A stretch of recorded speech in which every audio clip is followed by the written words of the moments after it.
My grandparents lived in a small village in Japan. Every summer, my parents would take me there on holiday to visit them. The last time I saw them was the summer when I was 8 years old. My grandparents were inside the house and I was playing by myself outside in the backyard. I heard a strange sound.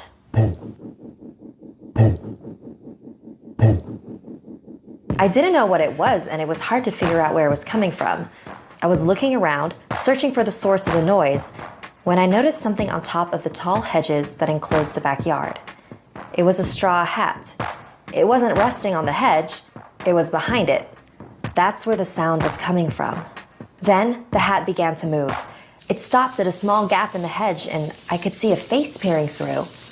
It was a woman, but the hedges were high, almost 8 feet tall. I was surprised at how tall the woman was. I wondered if she was wearing stilts or some sort of huge high-heeled shoes.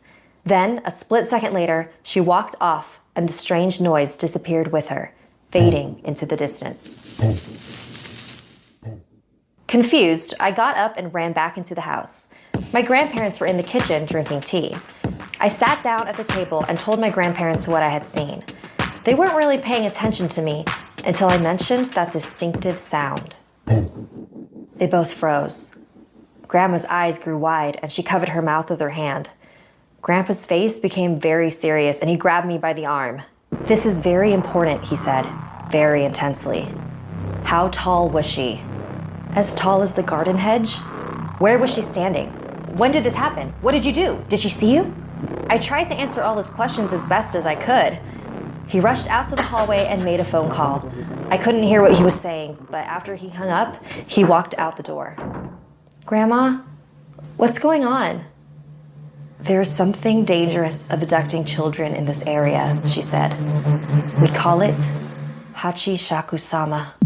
It takes on the appearance of an extremely tall woman and says, 'in a deep voice.' A long time ago, it was captured by monks and they managed to confine it in a ruined building on the outskirts of the village. They trapped it using 4 jizo, small religious statues that they placed at the north, south, east, and west of the ruins so that it could not escape. But somehow, it did. The last time it appeared was 15 years ago. My grandmother said that anyone who saw it was destined to die within a few days. It all sounded so crazy. I wasn't sure what to believe. Just then, my grandpa came back, but with an old woman who called herself Keisan.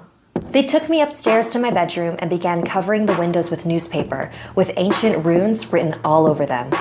Keisan placed small bowls of salt in all 4 corners of the room and a small Buddha figure in the center. "Soon the sun will be setting, so listen carefully. You must stay in this room until 7:30 tomorrow morning. Do not open this door for any reason." She placed a bucket in my hands. "Not even to use the restroom." My grandparents and Keisan left the room and I locked the door after them. I couldn't believe what was happening. Was I really going to die in a few days? I turned on the TV to try to take my mind off everything and eventually fell asleep. I was awakened around 1 a.m. by a tapping sound on the window. "It's probably just a tree or something," I told myself.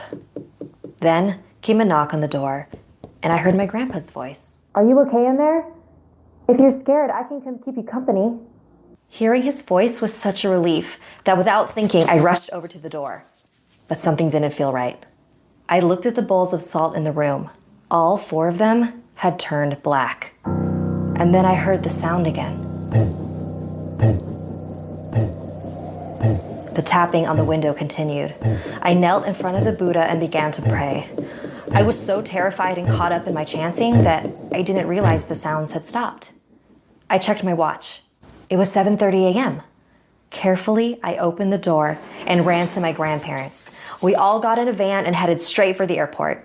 Apparently, there were others who had escaped the grasp of Hachishakusama as long as they never stepped foot in Japan again. So 2 years ago, when my grandpa got sick, he refused to let me visit him.